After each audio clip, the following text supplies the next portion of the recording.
Mtazamaji wa Force News Tanzania, tangu kuruhusiwa kuwekwa hadharani kwa nakala mbalimbali zinazomhusu aliyekuwa tajiri mkubwa wa Marekani Jeffrey Edward Epstein na watu mashuhuri mbalimbali duniani, mambo mbalimbali yameendelea kushuhudiwa. Sasa wakati huu ni huko Ufaransa. Nini kimetokea? Ungana nami Joseph Gilvas nikufahamishe, lakini na kukumbusha na ninakuomba usubscribe channel hii ya Force News Tanzania ili uendelee kuhabarika zaidi kutoka hapa.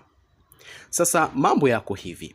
Waendesha mashtaka wa uhalifu wa kifedha nchini Ufaransa wameanzisha uchunguzi wa awali dhidi ya waziri wa zamani wa utamaduni Jack Lang kufuatia kuibuka kwa tuhuma zinazomhusisha na marehemu Jeffrey Edward Epstein.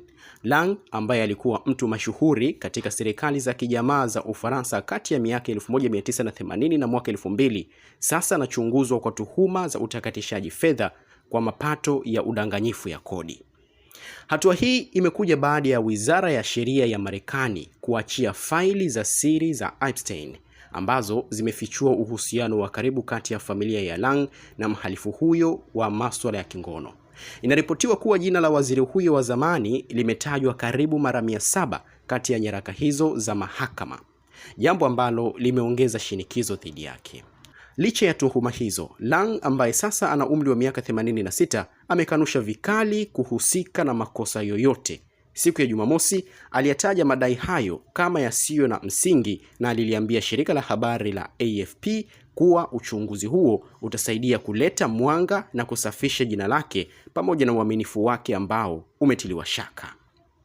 Hata hivyo, saa chache tu baada ya kutangazwa kwa uchunguzi huo, Lang ametangaza kujiuzulu nafasi yake kama mkuu wa taasisi ya Arab World, taasisi inayojishughulisha na kukuza ushirikiano kati ya Ufaransa na mataifa ya Kiarabu. Katika barua aliyomwandikia waziri wa mambo ya nje Jean-Noel Barrot, Lang alieleza kuwa atawasilisha uamuzi wake rasmi wa kujiuzulu katika mkutano ujao wa bodi ya taasisi hiyo. Mtazamaji wa Force News Tanzania, na kufahamisha pia kwamba uwasilishaji wa habari hii na nyinginezo umepewa nguvu na sabuni za wakawaka ambazo ni nzuri sana kwa kuogea. Hakikisha unaipata kwa kupiga simu namba 0750637070 ili uitendee haki ngozi yako. Kwa habari nyingine nyingi za kimataifa, endelea kufuatilia Force News Tanzania na usisahau kusubscribe.